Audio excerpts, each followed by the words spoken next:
சில நூறு வருடங்களுக்கு முன் தமிழகத்தில் மாபெரும் புரட்சியை ஏற்படுத்திய ஒருவர் நம் தாய்மண்ணை வந்தடைந்த நாள். இறை வார்த்தைகள் அடங்கிய புனித வேதாகமத்தை நம் தாய்மொழியாம் தமிழில் தந்தவர் ஜீகன் பால். 1682 ஆண்டு ஜூலை 10ஆம் நாள் டென்மார்க் நகரத்தில் உள்ள ஒரு கிராமத்தில் ஓர் ஏழை கிறிஸ்தவ குடும்பத்தில் பிறந்தார். இறக்கும் தருவாயில் இவரது தாயார் வேதாகமம் தான் மிகப்பெரிய சொத்து, உங்கள் பொக்கிஷத்தை இதில் தேடுங்கள் என்று சொன்ன வார்த்தைகள் சிறுவன் ஜீகனின் உள்ளத்தில் ஆழமாய் பதிந்தது. டென்மார்க் மன்னர் 4ஆம் ஃபிரெட்ரிக் அவர்களின் அறிவுரையை ஏற்று ஊழியம் செய்யும் பொருட்டு தன் நண்பனுடன் கோப்பன்ஹேகனிலிருந்து கடல் வழியாக தமிழகத்தில் உள்ள தரங்கம்பாடியை 1706ஆம் ஆண்டு ஜூலை 9ஆம் நாள் வந்தடைந்தார். வேதாகமத்தை தமிழில் மொழிபெயர்ப்பதற்காக மிகுந்த இன்னல்களுக்கிடையே தமிழ் மொழியை கற்கத் தொடங்கினார். தனிப்பட்ட விரோதம் காரணமாக சிறையில் தள்ளப்பட்ட போதும் அங்கும் தனது மொழிபெயர்ப்பு வேலையை தொடர்ந்த அவர் ஒரு பாதுகாவலரின் உதவியின் மூலம் 7 வாரங்களில் 717 பக்கங்களை முடித்தார். 1711ஆம் ஆண்டு மார்ச் 21ஆம் நாள் புதிய ஏற்பாட்டை மொழிபெயர்த்து முடித்தார் ஜீகன் பால்க் அவர்கள். இங்கிலாந்திலிருந்து அனுப்பி வைக்கப்பட்ட அச்சு இயந்திரம் மூலம் வேதாகமத்தின் முதல் 4 சுவிசேஷங்களும் அப்போஸ்தலர் பணிகளும் முதலாக அச்சிடப்பட்டது. 1714ஆம் ஆண்டு நடைபெற்ற வரலாற்று சிறப்புமிக்க இந்நிகழ்வு ஒவ்வொரு கிறிஸ்துவனின் வாழ்விலும் மறக்க முடியாத ஒன்று. மேலும் சில ஆண்டுகள் நம் மண்ணில் இறைப்பணியாற்றி 1719ஆம் ஆண்டு பிப்ரவரி 23ஆம் தேதி நம் தமிழ் மண்ணிலேயே கர்த்தருக்குள் நித்திரையடைந்தார். டென்மார்க்கில் இருந்து வந்து நம்மையும் நம் மொழியையும் நேசித்த ஒருவரின் அயராத முயற்சிதான் இன்று நாம் தினமும் வாசிக்கும் வேத புத்தகம். நம் கைகளை வந்தடையும் முன் கடுமையான பாதைகளையும் கொடுமையான தடைகளையும் சந்தித்து அத்தனையும் தகர்த்து ஜெயம் கொண்டது. இனி தினமும் வேதத்தை தியானிக்கும் முன் இவரது அயராத உழைப்பும் நம் கண்முன் நிழலாடும் என்பது நிதர்சனமான உண்மை.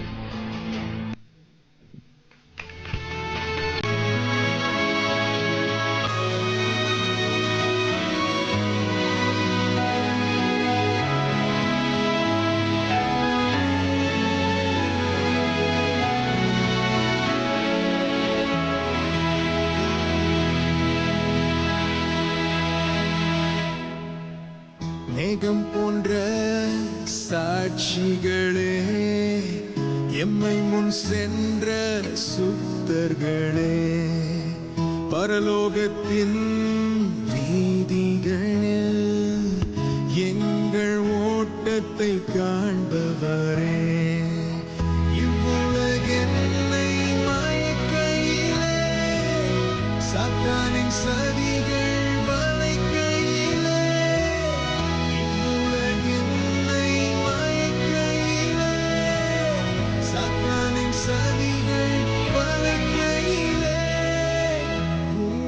சாட்சியை நினைத்திடுவேன், உந்தன் ஓட்டத்தை தொடர்ந்திடுவேன். உந்தன் சாட்சியை நினைத்திடுவேன், உந்தன் ஓட்டத்தை தொடர்ந்திடுவேன். அக்கினியுள்ளே மூழ்கவில்லை, தண்ணீரினுள்ளே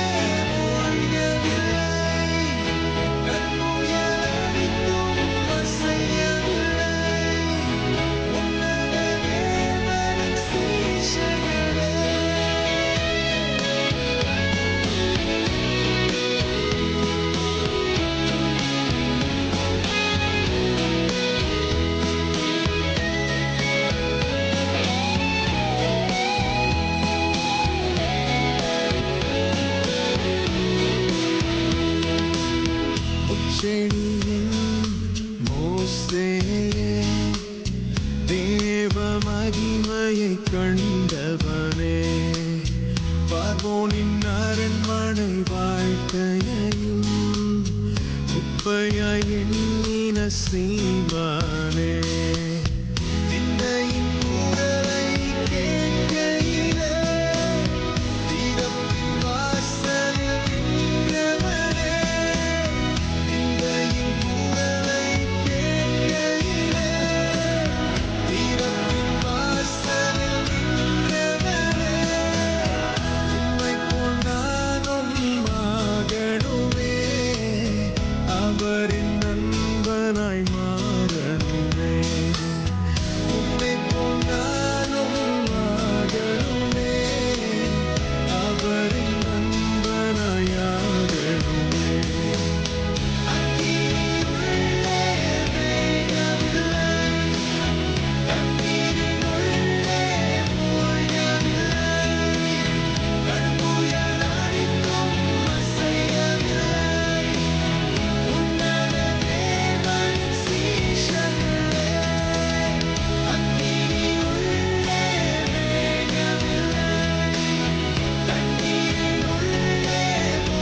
ஆமென் ஆமென்